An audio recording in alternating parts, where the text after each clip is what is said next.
Quelle est donc aujourd'hui la bonne stratégie à retenir ? Confiner les plus âgés, les plus vulnérables, tester, alerter, protéger, augmenter les lits de réanimation. Aucune de ces solutions n'est suffisante en l'état actuel. Il faut aller plus loin.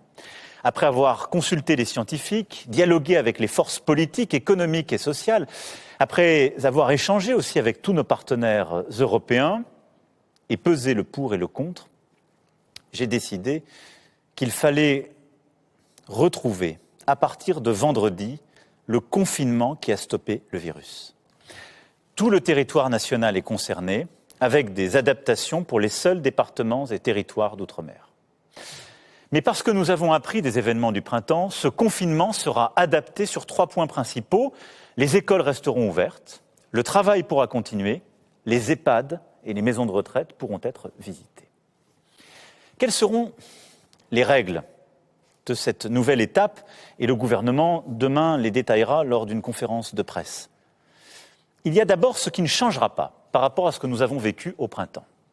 Comme au printemps, vous pourrez sortir de chez vous uniquement pour travailler, vous rendre à un rendez-vous médical, pour porter assistance à un proche, pour faire vos courses essentielles ou prendre l'air à proximité de votre domicile. C'est donc le retour de l'attestation. Comme au printemps, les réunions privées en dehors du strict noyau familial seront donc exclues. Les rassemblements publics seront interdits et vous ne pourrez pas vous déplacer d'une région à l'autre, à l'exception des retours de vacances de la Toussaint. Et donc, il y aura une tolérance durant ce week-end de retour pour que chacune et chacun puisse revenir de son lieu de vacances, pour que les familles puissent s'organiser. Voici le sommaire de ce vendredi 23 octobre. Et à la une, le changement de ton du gouvernement qui décide de dramatiser la situation dans la lutte contre la Covid. La situation est grave, a dit hier Jean Castex, qui nous annonce également un mois de novembre terrible. La deuxième vague peut se caractériser comme étant une lame de fond. Je pense qu'il y a certaines régions déjà qui anticipent qu'ils seront à un niveau supérieur à celui qu'ils ont connu début avril au moment du pic. Docteur, d'abord je me retourne vers vous après ce qu'on vient d'entendre. C'est la première fois que j'entends des propos aussi pessimistes et que j'entends cette version selon laquelle la deuxième vague pourrait être pire que la première. Alors, lorsqu'il y a eu la vague, je dirais la vague, parce que j'hésite à parler de deuxième vague. J'aurais aimé parler de seconde vague et non pas de deuxième vague, si tant est qu'il y en ait une. La première fois, en fait, il n'y avait que ce virus auquel on était confronté. C'était février-mars, l'épidémie de grippe était passée. Là, on va se retrouver avec toute une série de viroses, de virus qui vont encombrer les services, qui vont augmenter le nombre de personnes probablement en réanimation et qui vont faire qu'on va avoir cette psychose d'hospitalisation face à la Covid.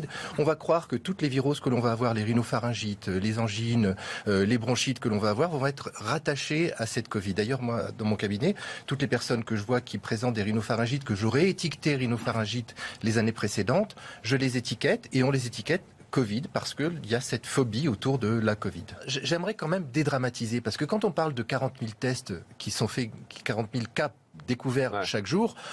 Positif. Il faut savoir que ces 40 000, c'est peut-être aussi ceux qui étaient testés 2 jours avant, peut-être testés aussi. C'est pas cumulatif. Façon, oui, mais ça s'équilibre. C'est pas cumulatif. Non, mais ça s'équilibre de toute façon en 24 heures, ça s'équilibre. Oui, mais les cas positifs ne sont pas nécessairement des malades.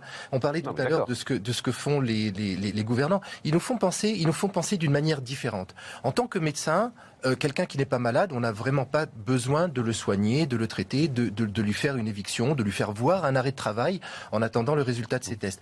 Maintenant, avec ces cas qui sont positifs, qui sont douteux, ce matin dans la voiture, il y a un patient qui m'appelait parce qu'il avait reçu un résultat, il s'était fait tester parce que c'était un cas contact, et il disait, le résultat est douteux, qu'est-ce que je Ça veut dire quoi le résultat est douteux ? Il y a écrit résultat douteux ?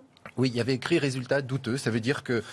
manquait plus que ça maintenant, alors c'est bon. Et une petite ligne en dessous qui mettait à considérer comme positif dans le cadre de l'épidémie Covid, de la pandémie Covid.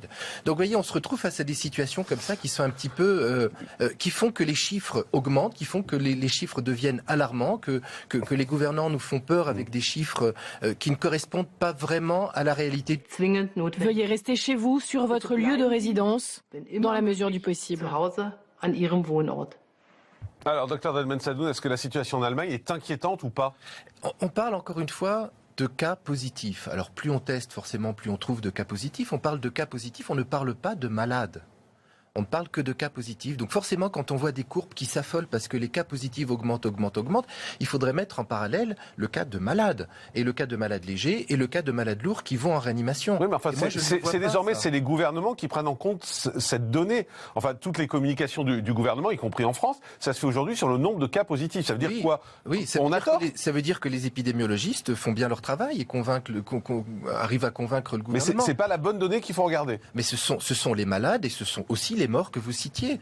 Plus de la moitié des hôpitaux, allemands sont des cliniques privées. Oui, mais enfin, le problème en France, c'est qu'il n'y a pas de communication entre le public et le privé. On l'a beaucoup dit. C'est-à-dire que dans le privé, aujourd'hui, dans les cliniques, il y a des lits qui sont vides. Et on nous dit, oh là là, mais attention, dans les hôpitaux, c'est plein, on ne peut plus accueillir. Il y a du personnel derrière qui pourrait faire fonctionner ces lits. Pourquoi, C'est pas le cas dans les hôpitaux.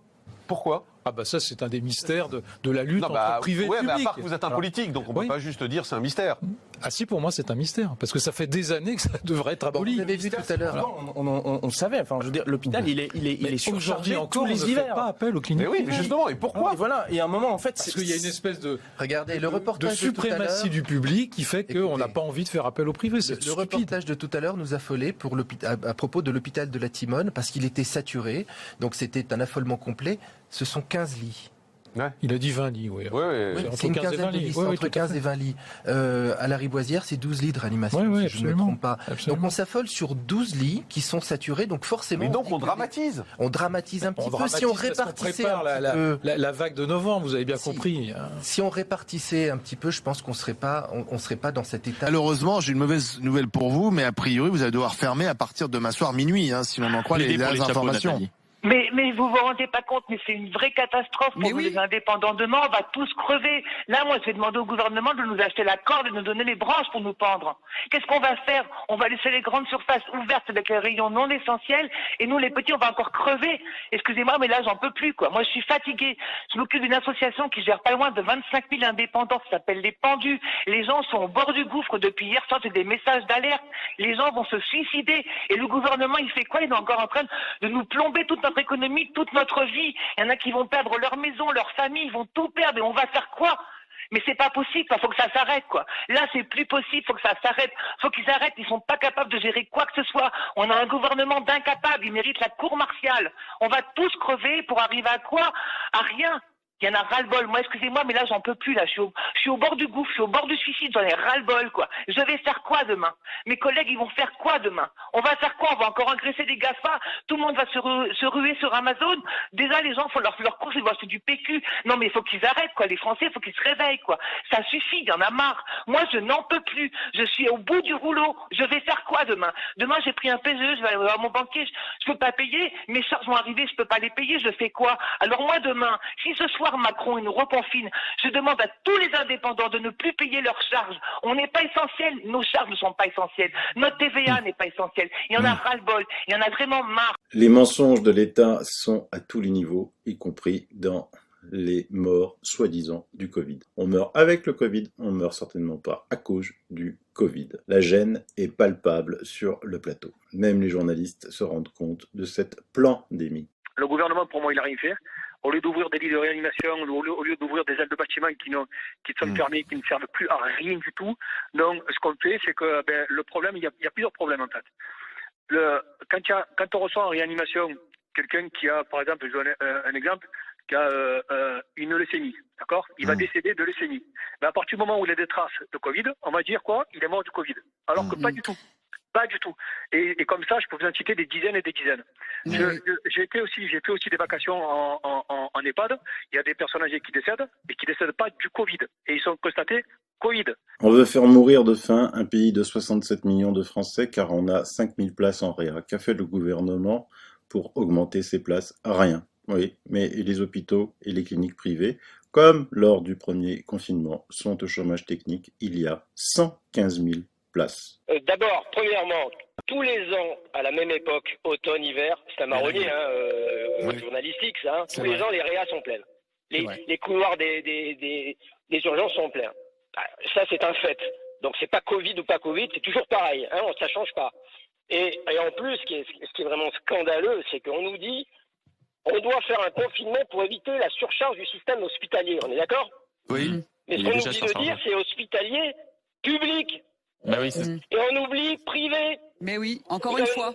C'est quand même incroyable. On nous dit les hôpitaux sont pleins, etc. Mais les cliniques privées sont vides. C'est vrai. Elles sont vraiment vides, les cliniques privées, là? 115 000 lits. Non, mais on va se réveiller. Parce que je vais vous dire, vous vous souvenez du premier confinement? La com, on envoyait des gens de Réa, au Luxembourg, en Allemagne, au lieu de les envoyer dans les cliniques privées à 50 km. Mais là, au premier confinement, Eric, au premier confinement, ça a été exactement pareil. On a reçu, je crois que le président des hôpitaux et cliniques privés ici, et il disait que pareil, on leur avait fait vider les hôpitaux, on leur avait fait annuler toutes les interventions chirurgicales qui n'étaient pas liées à la Covid, etc. Et en fait, on n'avait absolument pas utilisé ces lits-là. Et j'ai l'impression que ça recommence. Combien de lits dans les cliniques privées, Eric? Il y a 115 000 lits, en gros, dans les cliniques privées. Mais vous imaginez le potentiel. Alors, il y a des mots, mais il n'y a pas d'actes. Donc, on pourrait déjà faire ça. Et puis au-delà de ça, il y a quand même... Mais comment vous attendez, Eric, on vous entend plus, là. On vous perd. Vous m'entendez, là Comment vous expliquez ça? Pourquoi l'hôpital privé n'est pas sollicité? C'est une question de coût. Et puis, en plus... je m'en doutais. Je vais vous dire, je sais pas si je vais faire bien de dire ça, mais j'ai l'impression, mais peut-être à juste titre, j'ai l'impression que ça arrange bien l'hôpital public. À Marseille, tout de suite en direct, où nous attend le docteur Louis Fouché, qui est médecin anesthésiste réanimateur à l'hôpital de la Conception. Bonjour docteur, merci d'être en direct avec nous. Le confinement, si j'ai bien compris, vous n'y êtes pas favorable, en tout cas pas tout de suite. C'est le moins qu'on puisse dire. Moi, je suis le docteur Louis Fouché, je parle pas du tout au nom de la PHM, je parle en mon nom et je parle au nom d'un collectif qui s'appelle Réinfo Covid, qui réunit 350 chercheurs, enseignants, universitaires, etc. J'ai pas de conflit d'intérêt dans cette histoire et c'est la première question que vous devriez poser à tous ceux qui l'ouvrent dans cette histoire. Donc non, je suis absolument opposé au reconfinement. Je pense que c'est une mesure qui est complètement irresponsable. C'est une mesure qui, en médecine, vous savez, on pèse la balance des bénéfices et des risques. Les bénéfices sur l'épidémie, ils sont extrêmement discutables et discutés. Les effets secondaires, les effets collatéraux, par contre, eux, on les a bien vus sur le premier confinement. Il ne faut pas confiner les Français. Mais par contre, il faut proposer des mesures alternatives. J'entendais les gens que vous interviewez qui ont peut-être quelques idées sur la question. Mais effectivement, on est en tension, il y a une épidémie, il se passe quelque chose, il se passe pas rien, et donc il faut dire qu'il se passe quelque chose. Mais la réalité, c'est qu'il faut donner de l'argent à l'hôpital public. On a eu moins 69 000 lits en 15 ans sur les hôpitaux publics. Il faut donner de l'argent aux réanimations pour qu'on ait du matériel, des soignants et ce qu'il faut pour soigner correctement les gens. Puis ensuite, il faut remettre de l'intelligibilité sur cette épidémie. La réalité, c'est que ça touche, les formes graves touchent des gens qu'on connaît, on sait qui ça touche. Et donc, il faut faire des mesures ciblées sur ces gens-là et arrêter d'emmerder les Français. Donc, il faut donner des masques FFP2 aux gens qui sont âgés, aux gens qui sont fragiles, aux gens qui ont peur, aux gens qui ont des comorbidités, aux gens qui sont hypertendus, diabétiques et obèses. Vous dites qu'il ne faut pas reconfiner. Vous pouvez nous donner pour quelles raisons il ne faut pas reconfiner? Pourquoi il ne faut pas reconfiner? Parce qu'il y a des effets collatéraux systémiques qui sont absolument majeurs et que dans la balance bénéfice-risque, les risques l'emportent beaucoup sur les bénéfices dans cette épidémie. Les effets collatéraux majeurs, ils sont à la fois sanitaires, sociaux, économiques, systémiques. Sanitaires, vous avez des infarctus non revascularisés sur le premier confinement, des gens qui sont pas venus, ils avaient mal dans la poitrine, ils sont pas venus, ils sont retrouvés avec un cœur à la caisse en insuffisance cardiaque terminale.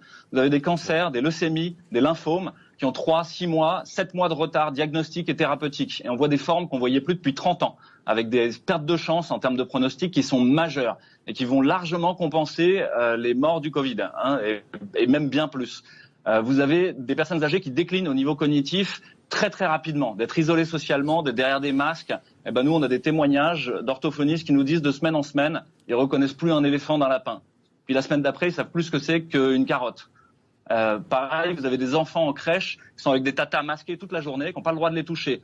Relisez Cyrulnik et les orphelinats de Roumanie, c'est ce qu'on est en train de faire à nos enfants. Ils n'arrivent plus à apprendre à parler, ils n'arrivent plus à associer les phonèmes avec l'articulé avec les émotions. On est en train de devenir fou. La réalité, c'est qu'on est devenu fou et il faut même faire des mesures ciblées. Donc, comme je vous l'ai dit, laissez les médecins prescrire l'hydroxychloroquine, le Zithromax et le zinc. La balance bénéfice-risque, même si vous savez pas si ça va vraiment bien marcher, il faut le faire. Il y a tellement peu de risques et il y a tellement de bénéfices potentiels. Laissez-les faire et arrêtez d'essayer de vendre le remdesivir. Éclairer les conflits d'intérêts dans cette histoire auprès du conseil scientifique, auprès du gouvernement et auprès de la NSM. Je veux dire, ça, c'est le travail des journalistes. Et puis, masquer les personnes à risque, comme je vous l'ai dit, avec des FFP2, ça sert à rien de leur faire croire que le masque de papier va les sauver. C'est juste pas vrai, quoi. C'est une imposture et on le sait tous. Et puis laisser les restaurants travailler, laisser les autres travailler, etc. Et puis donner des sous à l'hôpital. Pourquoi c'était banni? Pourquoi les études Lancet ont été interrompues? C'est le plus grand scandale qui n'ait jamais existé depuis un siècle sur le plan scientifique.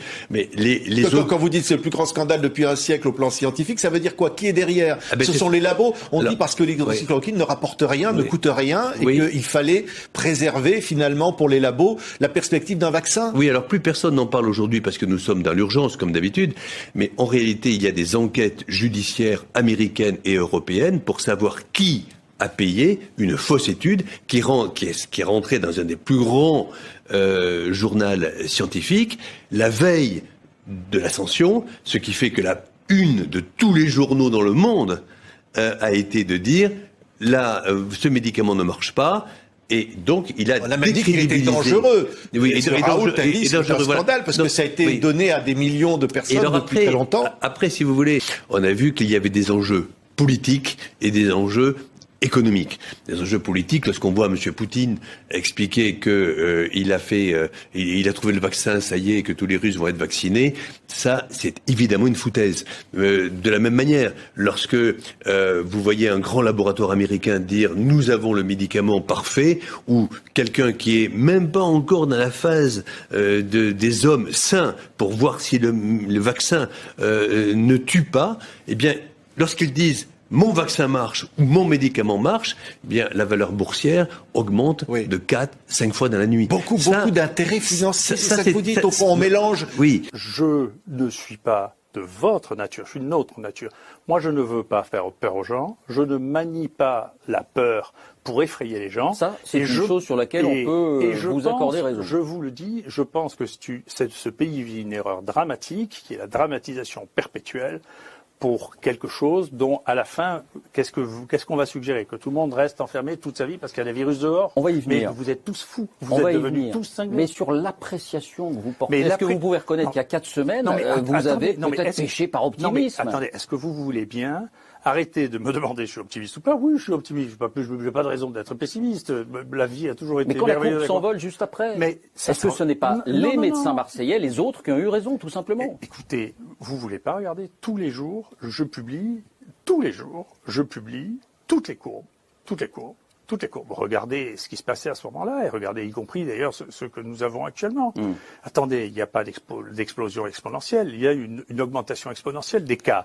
Mais y compris dans cette situation, il n'y a pas une explosion exponentielle des hospitalisations en réa ni à l'hôpital. Non, rien de rien. Non, je ne comprends plus rien. J'ai été confiné, infernal, tout ça n'est pas normal. Non, rien de rien. Non, je ne comprends plus rien. Déconfiné, reconfiné, redéconfiné, ça commence à faire chier. Bien, professeur Perronne. Alors je rassure les auditeurs. Nous sommes ici pour une interview. Ça n'est pas du tout un tribunal. C'est juste qu'il y a eu de très très vives réactions, notamment sur les réseaux sociaux. Donc pour tout le monde, on va, si vous le voulez bien, essayer d'éclaircir ces propos qui ont suscité tant de polémiques, puisqu'ils auraient été, selon vous, déformés ou mal interprétés. Alors si vous le voulez bien, on va les reprendre dans le détail. Et à cette occasion, eh bien, je vous propose de les mettre en perspective avec les éléments d'un très long article de l'AFP qui est paru jeudi, écrit par Julie Charpentras, les journalistes fact-checking à l'AFP. Alors pour que nos éditeurs comprennent bien, l'AFP c'est l'agence France Presse, c'est une institution qui fait autorité dans les rédactions et dans la plupart des médias français. C'est dire que peu s'aventure à remettre en cause sa crédibilité. Alors cette journaliste chasse ce qu'on appelle les fake news, et le moins que l'on puisse dire, c'est que son papier n'est pas tendre du tout, mais alors vraiment pas avec vous. Première question, vous l'avez lu ? Oui, bien sûr, j'ai vu ces commentaires. Mais bon, je resterai serein parce que tout ça ne repose pas sur des choses très solides. Alors, on va y venir dans le détail, si vous le voulez bien. On va commencer donc par cette première affirmation selon laquelle donc il y aurait un taux, selon vous, énorme de, je cite, faux positifs. Et la réponse de cette journaliste après donc son enquête, ce serait donc faux, puisque donc on rappelle que vous aviez dit donc le 15 octobre donc chez André Berkoff, il faut savoir qu'on a un taux de faux positif, c'est-à-dire qu'on dit que vous êtes positif alors que vous n'avez pas du tout le virus et que vous n'avez aucun symptôme. Ces tests ne veulent rien dire, ce n'est pas parce que le test est positif que vous avez le virus, vous n'êtes pas contaminant. Quand on vous dit vous êtes positif, vous n'êtes pas du tout malade, vous n'avez pas le virus, c'est ce que l'on appelle des faux positifs. C'est le cas de la majorité des gens. Alors, le premier point qu'a soulevé donc cette journaliste, c'est que les personnes avec symptômes, donc malades, seraient majoritaires parmi les cas positifs. Deuxième point, elle donc revient sur le fait que vous employez le terme de faux positif de manière trompeuse, et puis que vous utilisez donc ce terme faux positif dans un autre sens pour désigner les situations où un test PCR est déclaré positif alors que la quantité de virus de l'échantillon est très faible. Quelle est votre réaction là-dessus ? Moi, je comprends pas cette journaliste. Peut-être qu'elle n'est pas très scientifique, elle s'est pas informée. Mais c'est ce que je dis. Notoriété publique a été confirmée par des scientifiques dans différents pays du monde. Vous savez, la PCR, c'est un test d'amplification des fragments de ce qu'on appelle l'ARN, qui est un fragment de génome du virus. Il y a normalement, tous les scientifiques et les virologues sérieux disent, c'est un peu technique, mais il y a des cycles d'amplification. Si on va au-delà de 25 cycles, jusqu'à 25 cycles, le test est très fiable. C'est-à-dire que si on a un test positif, c'est qu'il y a du virus dans le prélèvement. En France, on est à 45 cycles, et dans d'autres pays d'ailleurs. C'est totalement... on va quand même essayer de rester relativement compréhensible pour les auditeurs. Voilà. Ça ne devienne pas trop technique, mais bon. C'est pas technique. 25 cycles, ça marche. 45 cycles, on amplifie quasiment l'eau du robinet. Donc ça veut dire qu'on est en train de créer, soi-disant, une seconde vague artificielle sur des tests qui ne sont pas fiables et qui, si vous êtes en parfaite santé, disent que vous êtes positif. C'est pas moi qui le dis. Regardez, récemment, il y a des médecins en France, dans d'autres pays, qui sont amusés à envoyer des écouvillons, vous savez, la petite brosse qu'on vous met dans le nez théoriquement pour chercher le virus. Ils l'ont mis dans le nez de personne, ils l'ont juste sorti du sachet sans aucun contact avec un malade. Ils l'ont envoyé au laboratoire et les tests sont revenus positifs dans beaucoup de cas. Ça montre que ce test n'a aucune valeur et il est juste conçu pour faire peur, pour dire qu'il y a une deuxième vague énorme. Et la meilleure démonstration, par exemple, c'est en Suède aujourd'hui, où les tests disent tiens, il y a une deuxième vague en Suède. Et regardez en Suède tous les chiffres depuis un bout de temps. Il y a zéro. Une fois, il y a eu 2 morts. Taux de décès. C'est de décès. On va y revenir un peu plus tard. Non, mais c'est important parce que il y a entre 0 et 1 mort de décès en Suède, alors que si on regarde que les tests dans le nez, il y a une deuxième vague en Suède. N'importe quel lycéen qui a fait un petit peu de maths, quand il regarde des courbes, il voit les courbes. On va y revenir justement sur ces courbes. Si vous avez ces courbes, on les verra tout à l'heure. Oui. Il y a des courbes immenses où on vous dit il y a une deuxième vague gigantesque. Et il y a très peu de morts dans la plupart des pays. Ça veut dire que ces tests PCR ne tiennent pas la route. Alors, dans cet article, donc, je cite encore des propos qu'elle aurait recueillis auprès du docteur Carbonate de la Haute Autorité de Santé. On ne connaîtrait pas aujourd'hui la valeur seuil qui pourrait dire vous êtes encore contagieux ou pas. Est-ce que vous confirmez cela ? Un test PCR doit être bien calibré. Pour l'instant, ils ne sont pas calibrés, donc on nous invente plein de faux positifs. Et si les tests étaient bien calibrés en France à moins de 25 cycles, on pourrait discuter sérieusement pour voir leur réalité. Là, on est en train d'inventer une deuxième vague artificielle. Je nie pas que... Ah oui, vous la qualifiez d'artificielle, vous ? Bien sûr, parce que... Vous savez que vous allez encore faire réagir énormément de gens. Bien sûr, mais comparer les courbes de tests, c'est une épidémie. Je les ai devant moi là, en effet. C'est une épidémie de tests faussement positifs. Comment on peut pas... Attendez, c'est une épidémie de tests faussement positifs. Il y a des vrais... je nie pas en ce moment, il y a une augmentation récente des cas vrais de maladies, il y a eu plus d'hospitalisations, les services de réanimation étaient en tension dans certaines régions, c'est vrai, je le reconnais. 45 422 nouveaux tests positifs hier à 14h, dans les dernières 24 heures, entre vendredi et samedi. C'est Santé publique France. Oui, mais c'est du bidon, regardez les nombres de morts. Malheureusement, je suis désolé de dire ça parce que moi j'ai beaucoup de respect pour les morts et pour leurs familles. Et je suis désolé. Pour donc cette mise au point, donc vous contestez à nouveau cet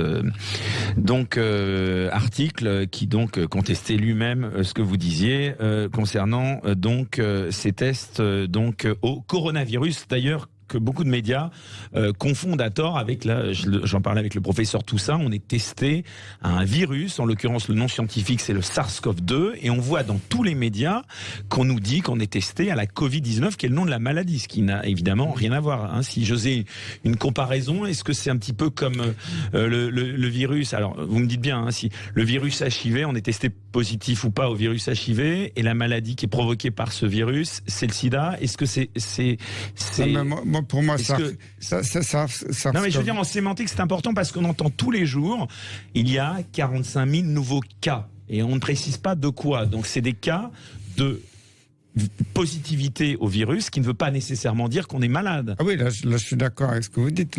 Donc, si vraiment on trouve le virus, c'est normal que ça corresponde à la maladie.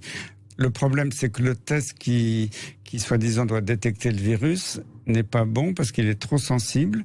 Et quand vous regardez les courbes, c'est pas possible. On voit dans tous les pays, on voit une deuxième vague gigantesque, on voit les morts qui n'augmentent pas et même qui diminuent dans certains pays. Donc on voit qu'il y a un décalage. Et il y a n'importe quel scientifique, il n'y a pas besoin d'être scientifique pour le voir, on voit qu'il y a quelque chose qui ne tourne pas rond. D'accord. Écoutez, pour vous dire la vérité, je suis assez troublé parce que je vous ai interviewé et je vous apprécie. Je vous trouve humainement absolument exceptionnel. Mais c'est vrai que sur le plan scientifique, c'est vrai que quand je lis ces différents critiques de vos confrères et ce long article de l'AFP, moi-même je suis troublé, mais je suis pas scientifique ni médecin. Alors, donc on continue concernant tous ces propos qu'on fait réagir. Donc on en parlait juste avant, un médecin généraliste qui déclare un test Covid positif pour l'un de ses patients, il touche de l'argent. Alors là, donc, cette journaliste de l'AFP dit que c'est trompeur. Vous avez aussi fait réagir, alors de manière extrêmement virulente, là encore, ça m'a surpris, parce qu'on l'avait reçu sur ce plateau, dans cette émission, le docteur Marty, alors qui a, je le cite, fait un tweet dans lequel il dit ce qu'a dit le professeur Perron dans cette interview le 15 octobre dernier, donc chez mon ami André Berkoff, est profondément, je cite, abject, dégueulasse, méprisant et insultant à l'égard des médecins. C'est inadmissible. Donc vous redites bien ici, vous avez d'ailleurs publié une lettre ouverte, dans laquelle m'a fait remarquer le docteur Marty, que j'ai eu au téléphone juste avant cette émission. Vous ne vous excusez pas quand même? Je ne suis pas à m'excuser parce que je suis droit dans mes bottes. Il aurait aimé des excuses, lui. J'ai pas à m'excuser. J'ai un profond respect pour les médecins généralistes. Le docteur Marty aurait dû lire mon livre. Dans mon livre, je rends éloge aux médecins généralistes qui ont été aux premières lignes. Aujourd'hui, je suis scandalisé que le gouvernement ne mette pas les généralistes en première ligne. On en reparlera peut-être tout à l'heure sur le diagnostic et le traitement. J'ai un profond respect pour les médecins généralistes. Vous savez, ça fait 25 ans que je suis chef de service. J'ai fait beaucoup d'actions de formation avec eux. J'ai fait une formation encore récente, ils m'ont tous applaudi, ils m'ont dit bravo pour ce que vous faites. Je reçois des centaines de messages de médecins généralistes tous les jours qui me disent c'est dégueulasse qu'on vous attaque, on sait que vous êtes avec nous, on a bien compris votre message n'était pas contre nous. Peut-être que le docteur Marty a pas bien compris ce que j'ai dit, mais j'ai pas à m'excuser. Comment expliquer? Parce que il est à la tête d'une fédération de médecins généralistes, ou à l'entendre, il me l'a confirmé, pas un seul médecin ne partage. C'est faux. Moi, tous les médecins généralistes de France, en grande majorité, me soutiennent. J'en ai des témoignages tous les jours. Je n'ai jamais attaqué les médecins généralistes. Au contraire, je les ai soutenus. J'ai dit pourquoi le gouvernement les abandonne. Vous savez, à l'époque, ils n'avaient pas de masque. Toujours, même récemment, je viens de voir une circulaire de la Direction générale de la santé qui dit aux généralistes, maintenant vous achetez vous-même vos masques, on ne paye plus, on les abandonne sur le terrain, on les empêche. J'ai appris, j'étais estomaqué là, il y a quelques jours, un généraliste m'appelle en disant on reçoit des emails de la Direction générale de la santé disant attention, ne prescrivez pas l'hydroxychloroquine, l'azithromycine. Alors je rappelle que ce traitement est prouvé dans la littérature scientifique internationale qu'il marche. Si vous le faites, c'est à vos risques et périls, c'est dangereux pour vous. C'est honteux. On empêche les généralistes d'être en première ligne, de soigner. Je les ai toujours défendus partout. Alors, notamment sur cette augmentation de tarifs. Non, mais juste mes propos sur les tarifs, c'était pas du tout une attaque contre les généralistes. Et s'ils se sont sentis offusqués, c'est qu'il y a eu un malentendu que vous reconnaissez. Je le reconnais, puis aussi pour les réanimateurs et les médecins hospitaliers. Ce que je mettais en cause, c'est la politique du chiffre qui était mise. Alors selon je veux finir la politique du chiffre, c'est-à-dire que maintenant toute la santé, on finance si vous faites du chiffre. Et ça, c'est honteux. Je pense que les généralistes à 25 € la consultation, c'est honteux. On devrait augmenter leur tarif de consultation. Déjà, indépendamment du Covid, il devrait même avoir une prime pour le Covid. Mais c'est pas parce qu'un généraliste a 2 cas et l'autre en a 10 qu'il devrait être payé plus cher. Non, mais ce que cette journaliste de l'AFP laisse entendre quand elle dit que c'est trompeur, votre propos, c'est que cette revalorisation, elle ne vient pas simplement rémunérer la prescription, la validation informatique d'un test positif, mais au-delà, une consultation plus longue et jugée plus complexe. Oui, c'est ça. Mais bien sûr, mais je pense que les généralistes sont sous-payés, devraient être plus payés et avoir une surprime pour l'épidémie. Mais ça ne devrait pas être... Ce qui est pervers là-dedans, mais ça, c'est bien avant le Covid. Moi, j'ai dénoncé ça il y a plusieurs années sur d'autres maladies. On fait une politique du chiffre, comme avait fait Sarkozy au ministère de l'Intérieur. C'est-à-dire que si vous déclarez beaucoup de cas, vous avez plus d'argent.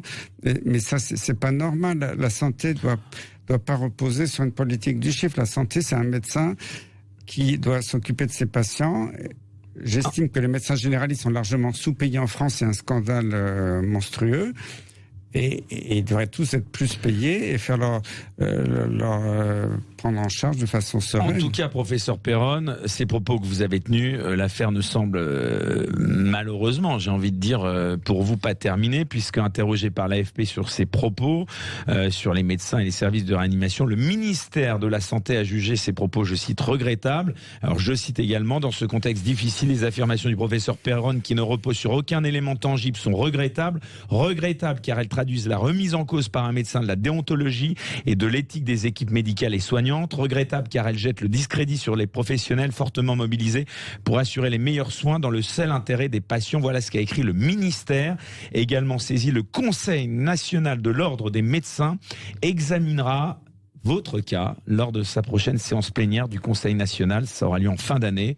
Voilà ce qu'a indiqué l'instance. Vous êtes serein parce que j'ai jamais attaqué les médecins. Je les ai toujours soutenus. Si vous regardez dans mon livre, dans tous les propos que j'ai eu dans les médias, j'ai rendu hommage aux médecins généralistes qui sont en première ligne et que le gouvernement ne valorise pas et empêche d'agir. C'est la première fois dans l'histoire de la médecine qu'un gouvernement empêche les généralistes de donner le seul traitement qui marche d'après les études internationales. Mais là, l'ordre des médecins, vous pensez qu'il est sous la coupe de politique? Non, l'ordre des médecins est indépendant. D'ailleurs, j'ai été auditionné par l'ordre des médecins parce que, souvenez-vous, quand j'ai publié mon livre, les gens n'avaient même pas lu mon livre parce qu'il était en rupture de stock, parce qu'il y avait, il avait beaucoup de succès. Je suis désolé pour ceux. Mais on a dit, Perron a dit que des millions, hein, je me souviens, des millions de médecins. Perron accuse des millions de médecins dans le monde d'être des criminels. Est-ce que dans mon livre, est-ce que dans mes propos dans les médias, j'ai dit ça? Jamais. C'est un professeur de médecine que je ne citerai pas parce que franchement, de temps en temps, il dérape beaucoup. Ah bah pourquoi là? Vous devriez. Qui a dit ça dans les médias. Vous devriez le dénoncer. Non, je ne veux pas le dénoncer, je suis au-dessus de ça. Et c'était relié par plein de médias en disant Perron dit que les médecins sont des criminels. Moi j'ai rencontré le Conseil de l'ordre des médecins. Ils avaient lu mon livre, ils avaient lu les vidéos de ce que j'avais dit sur les médias. Et effectivement, ils ont vu qu'il y avait dans mes propos zéro diffamation. Quand vous affirmez qu'on a tenté de vous discréditer, vous allez porter plainte ? Je veux pas porter plainte parce que... Pourquoi pas, pour rétablir votre honneur si vous considérez qu'il a été bafoué? Mais mon honneur, c'est ce que je pense. Tous ces gens qui veulent... Vous savez, plus vous êtes attaqué, plus ça veut dire que vous avez raison. Et c'est sûr que je dérange aujourd'hui parce que je sais que j'ai raison, j'ai toutes les preuves et ça embête beaucoup de monde. Mais moi, je suis très serein vis-à-vis du Conseil de l'Ordre, qui sont des gens respectables, qui regardent ce qui se passe. Si je dois rendre des comptes devant eux, j'irai. J'ai jamais diffamé aucun médecin, j'ai jamais été en irrégularité avec le code de déontologie médicale. Donc je suis parfaitement serein. Et puis vous exercez toujours, vous êtes toujours chef du service des maladies infectieuses à l'hôpital de Garches. Là-dessus, vous nous le confirmez? Oui, bien sûr, mais ceci dit, il y a eu beaucoup d'attaques contre mes jeunes. On essaie d'affaiblir mon service en ce moment, mais je résiste. Vous faites l'objet de pression, de menaces? Pas de menaces, tout ça c'est pas par écrit, c'est un peu par téléphone et tout ça, donc je vais pas dénoncer qui que ce soit. Mais c'est évident que moi je suis l'homme à abattre, mais j'en ai conscience. Je suis droit dans mes bottes. Tout ce que, quand même, vous savez, moi je suis un médecin. J'ai plus de 40 ans d'expérience de la médecine et plus de 15 ans d'expérience de gestion de crise sanitaire avec des gouvernements. La journée de dimanche, nous avions 425 000 nouveaux cas dans le monde pour 7 milliards d'habitants, dont 52 000 en France pour 67 millions d'habitants.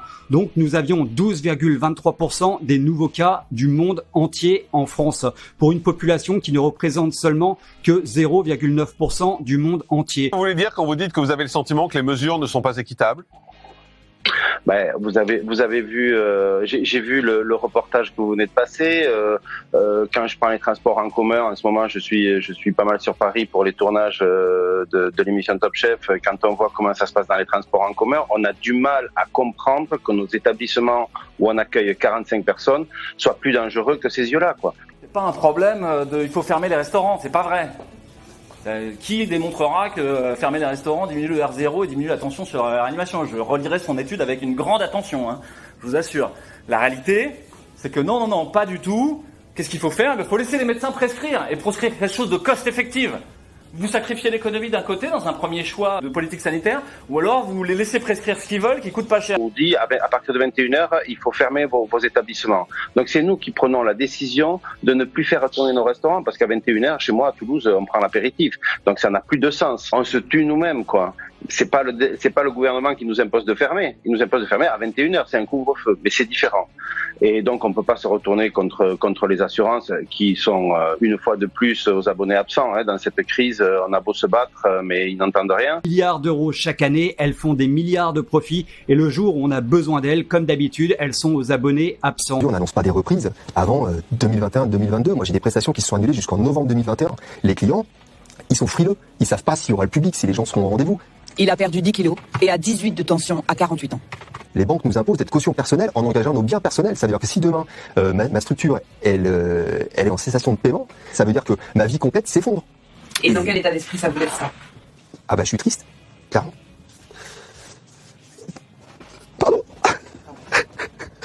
Voilà, rien à ajouter, à part que je souhaite beaucoup de courage à ce jeune chef d'entreprise. Juste une question, à qui va profiter la faillite de ces entreprises, d'après vous?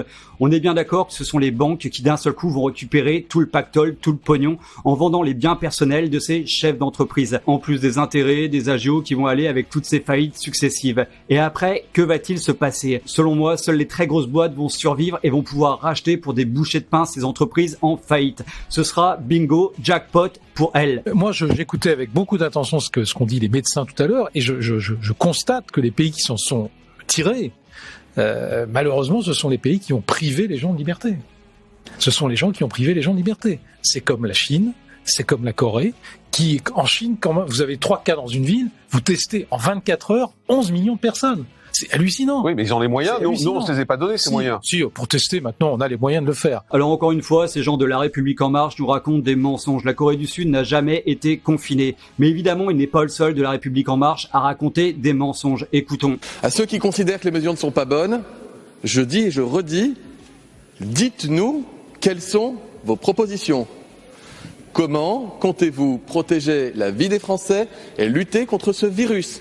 en France, en Allemagne, aux Pays-Bas, en Belgique, en Espagne, en Italie, en Suède, en Israël, dans de très nombreux pays dans le monde, des mesures sont prises qui sont analogues aux mesures que nous prenons. Alors moi j'ai une idée éventuelle pour régler cette crise. Cette solution est rapide et efficace. Ces imposteurs qui nous gouvernent doivent démissionner et être jugés. Véran nous ment encore en nous disant que la Suède a été confinée. La Suède n'a jamais été confinée. Mais bon, pour eux, le mensonge, c'est leur gagne-pain. Simplement, on prive les gens de liberté. Vous avez vu les files d'attente dans les laboratoires? Et vous êtes baladé dans Paris devant les laboratoires? Oui, tout à fait. Vous avez vu les files d'attente? Il faut 2h30. Oui, 1 heure maintenant. Bon, oui, super. Voilà, bon. Oui, d'accord. Bah oui, donc nous en 24 heures ou en 48 heures. Non, plus que ça. Non, oui, ça c'est la théorie politique. Non, vous avez un médecin. Vous avez un médecin en face de vous. Je ne sais pas si Madame Vonner le vit, mais je ne sais pas dans quel monde elle vit.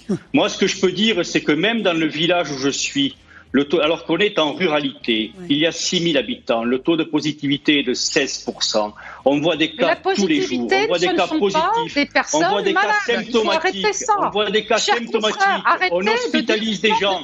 Si elle peut arrêter sa diarrhée verbale, on va juste aller jusqu'au bout du raisonnement parce que c'est grave les propos qu'elle tient. Conseil scientifique, dans son avis du 19 octobre, il se réfère à son propre avis du 22 septembre qui disait pas d'état d'urgence, pas de confinement au niveau national, mais des mesures adaptées, proportionnées sur les territoires. Alors, qu'est-ce qui vous a fait changer d'avis? Parce que nous sommes là pour entendre quels sont vos arguments qui feraient que d'un seul coup, il faudrait prendre des mesures privatives de liberté disproportionnées par rapport à l'état d'urgence sanitaire. Voilà, donc c'est le conseil scientifique de Macron, ex-banquier de Rothschild, qui a nommé ce conseil scientifique qui nous prive de nos libertés sur juste un facteur, le nombre de cas positifs avec des tests qui sont totalement défectueux. Vive la République, vive la France.